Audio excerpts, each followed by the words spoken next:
Afrique. D'accord. Voilà, je suis secrétaire assistant administratif, fonctionnaire de l'État de Côte d'Ivoire. Voilà, et que bon, il y a eu un appel qui a été lancé par les leaders de l'opposition. Bon, il a trouvé que la raison était valable. Donc je me suis joint à la manif dès la première heure. Voilà. À 6h45, j'étais déjà dans les environs, j'observais si la manif aura effectivement lieu. Oui. Voilà.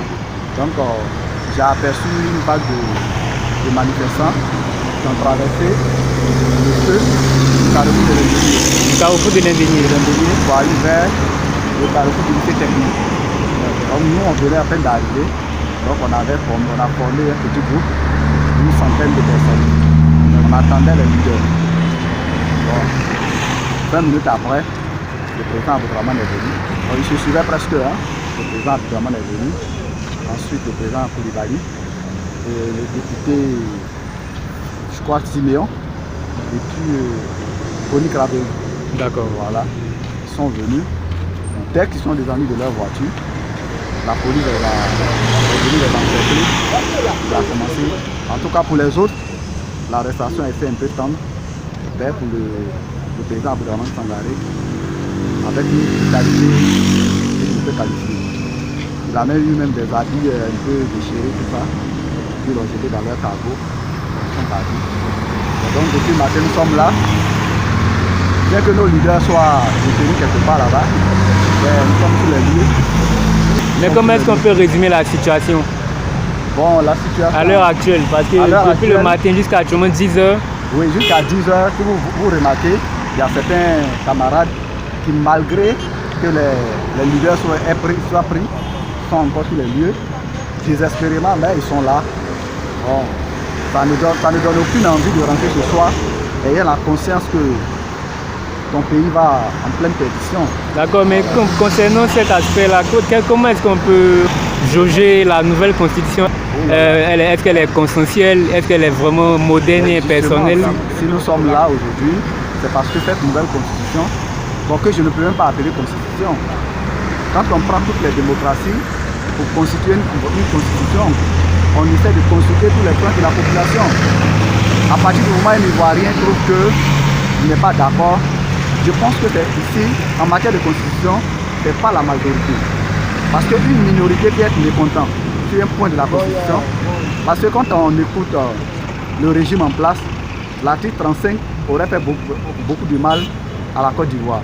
Mais combien des Ivoiriens qui étaient concernés par cet article 35?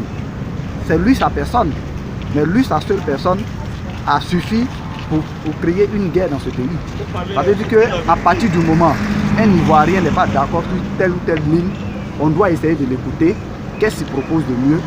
Et puis, on peut se donner le temps. Les constitutions évoluent avec le temps.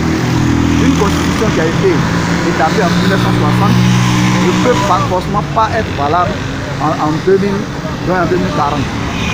Mais quand on veut changer, on essaie de créer le consensus autour. Quand on nous parle de comité des experts, un expert, c'est quelqu'un qui apprend la théorie. On apprend la constitution des Français, des Blancs. Et on est des professeurs agrégés en droit ou bien en droit constitutionnel. Mais est-ce que cela est adapté à notre mode de vie? Est-ce que cela est en conformité avec nos réalités politiques? Donc la grande question reste posée. Au vu de tout ce que je viens de vous démontrer, la constitution ivoirienne que M. Alassane Ouattara veut essayer de faire passer par la force n'est pas du goût des Ivoiriens, puisque les Ivoiriens même ne connaissent pas le contenu. Il a tenu un discours devant l'Assemblée où il a abordé les points superficiels, sans dire aux Ivoiriens réellement ce que cette loi l'avait dit. Quand il parle de l'article 35, il a parlé de l'article 35 sans dire exactement qu'est-ce qui va changer.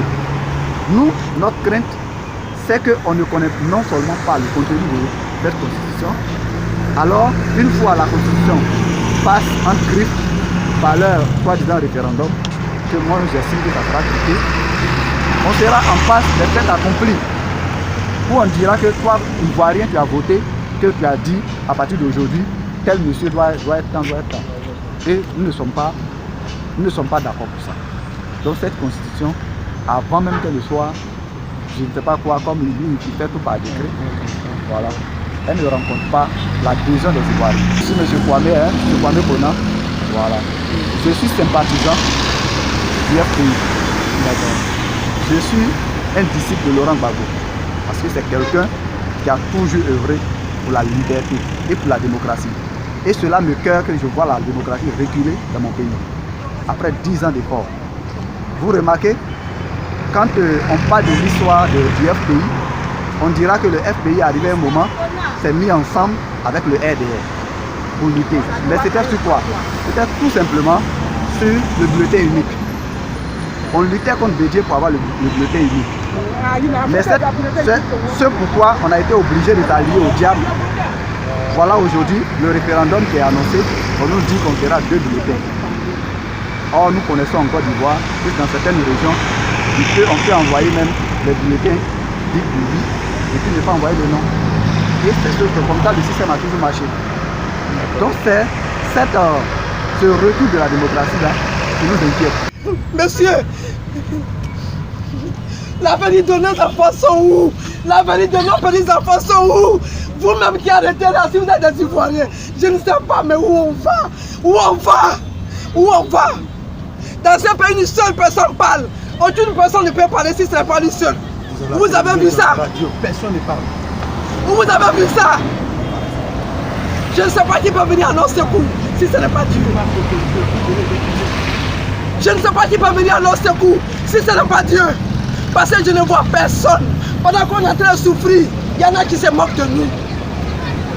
Il y en a, pendant qu'on est en train de souffrir, il y en a qui sont contents de ce que nous subissons. De ce que nous subissons. On a laissé nos familles, nos enfants. J'ai donné ma patrie ce matin, monsieur, j'ai mal. Monsieur, j'ai mal. J'ai mal. Si c'est comme ça, on gouverne. Dieu est le seul témoin. Si c'est comme ça, on gouverne. Dieu est le seul témoin. Je suis une femme. Mais ceux qui se justifient aujourd'hui, qui se disent qu'ils sont contents, qui se manifestent aujourd'hui, tout à l'heure j'étais arrêté là. Il y a un policier qui a appelé leur cas pour dire qu'on a arrêté Aboudaman Sangaré, on a arrêté chose comme on appelle Laurent Nkoun, on a arrêté tant, ils sont contents. Mais il y a un seul jour pour Dieu. Il y a un seul jour pour Dieu. Il y a un seul jour pour Dieu. Les Sud-Africains ont souffert pendant des années. Mais vous savez ce qui me fait mal, monsieur? On a plein de projets dans notre pays. C'est-à-dire, le fusil là, moi-même qui suis femme là, je n'ai pas peur de ça. Ce matin, mes enfants me disaient, maman, j'ai dit, laissez-moi tranquille. On meurt pour une cause. Moi, je suis l'Ivoirienne. Je suis l'Ivoirienne. On meurt pour une cause, une constitution. La constitution, Dieu n'est pas désordonné, monsieur. Dieu n'est pas désordonné, il est le Dieu qui est ordonné. Il a donné chaque portion de terre à une nation. Dieu ne se trompe pas. T-A-2-L-Y, Julie. Le premier vice-président qui vient, il va épauler le président à gouverner. Et quand il va voir que son mandat tire à sa fin, lui démissionne et son vice-président achève son mandat. Ce dernier-là organise les élections et il les gagne. Là-bas, la démocratie, elle est parfaite. Quand nous organisons quelque chose, nous savons, mais il n'y a pas de démocratie ici. Comment se tiennent les organisations? Vous-même, vous étiez là quand on organisait en 2015 là, les dernières élections. Je peux dire, parce que mais sous l'œil d'un observateur avéré, je peux dire qu'on n'a pas pu atteindre 20% des votants, mais ils ont proclamé quel résultat. Donc c'est comme ça. Ils veulent couvrir leur arrière, ils veulent couvrir beaucoup de saletés. Donc à travers ce projet de loi, ils vont se succéder. Parce que c'est eux qui organisent les élections, c'est eux qui les gagnent. Qui peut s'exprimer et d'autres pas.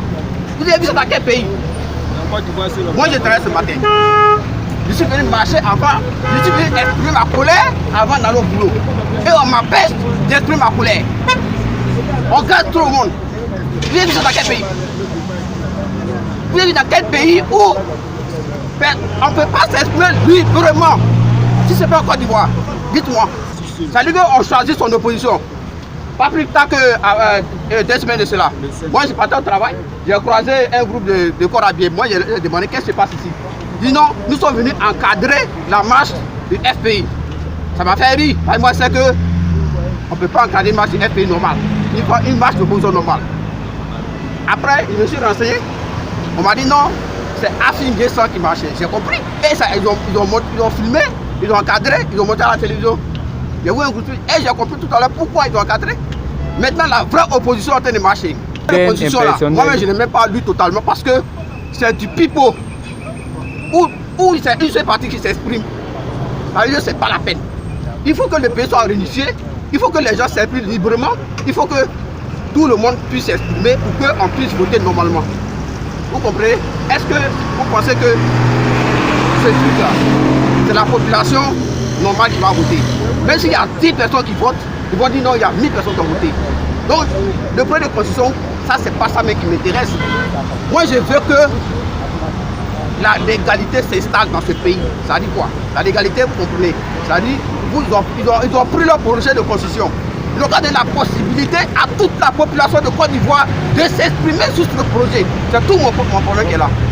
Donner la possibilité à la population de la Côte d'Ivoire de s'exprimer sur ce projet.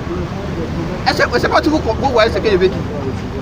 C'est-à-dire que donner la population la possibilité.